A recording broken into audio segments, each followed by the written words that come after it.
In this video, I'm going to give you 10 steps to making your workplace stress-free. Okay, step number 1. You want to define job roles and responsibilities. You want to define working hours, shift patterns, rest breaks, responsibility, and authority, so that everybody in the organization knows what they're supposed to do, when they're supposed to do it, and who they're supposed to report to. So there's no ambiguity because, as we said in an earlier video, ambiguity can be a big source of stress. Step number 2 is you want to be realistic. You want to ensure that workloads are in line with workers' capabilities and resources so that people can do what's expected of them.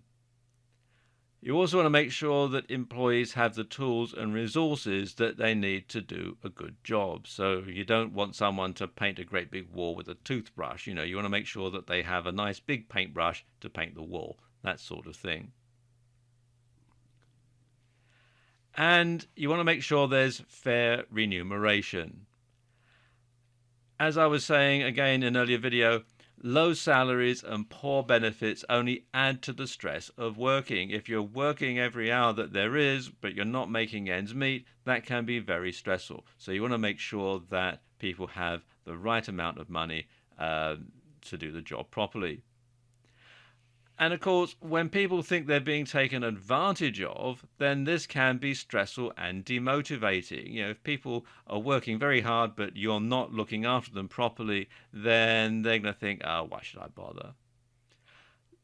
So you want to find ways to include alternative benefits and perks if you can't afford to pay a big salary.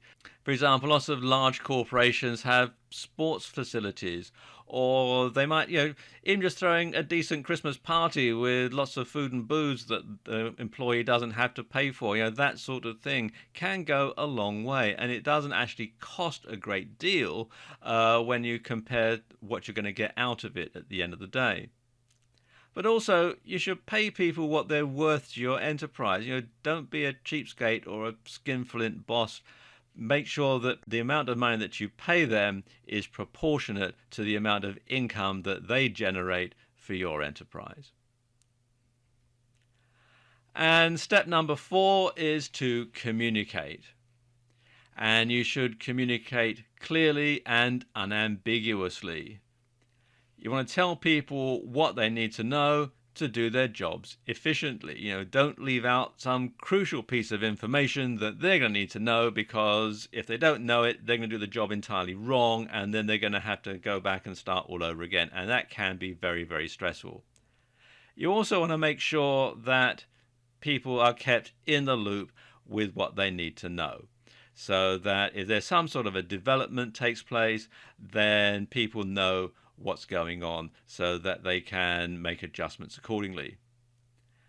And you also want to make criticism constructive. Don't just simply shout at someone and say, oh, you're doing this all wrong. What you want to do is make some sort of constructive criticism. If you did this that way, it would be more efficient, that sort of thing. And remember that communication is a two-way street. So you want to make sure that you get plenty of feedback from your team so that you can change the way that you do things to make things more efficient. So that becomes less stressful for you as well as for the people that are working for you. Okay, step number 5 is be proactive. Like I was just saying in the last point, communication is a two-way street. So when you find that there's something coming back that's negative, you want to nip any problems in the bud. You want to make sure that any negative feedback is handled quickly.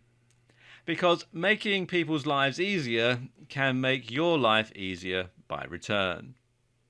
Step number 6 is career development. There can be nothing more soul-destroying than working for a company working for an organization and knowing that you're doing your job and you're going to be doing that for the entire time that you work for this company. This is your job and this is what you do. And if you want to move on in your career, then you're going to have to go somewhere else. And that can be very stressful and demotivating. Bear in mind that your best business asset is your people. So you want to support career goals by offering development programs, and you want to offer educational support to key employees so that they can then bring their expertise and their newly acquired knowledge to bear to help build your business. And when employees know where their career is going, they tend to be happier and more committed. And of course, if you're an entrepreneur, then you want to invest in your own personal development and you want to keep up with the latest ideas so that you can take your business forward to the next level. Step 7 is to give credit where it's due. When people perform beyond what's expected of them, recognizing their efforts makes them feel appreciated. So, if you're happy with the way someone's doing their job, tell them, a pat on the back, either physical or metaphorical, can go a long way.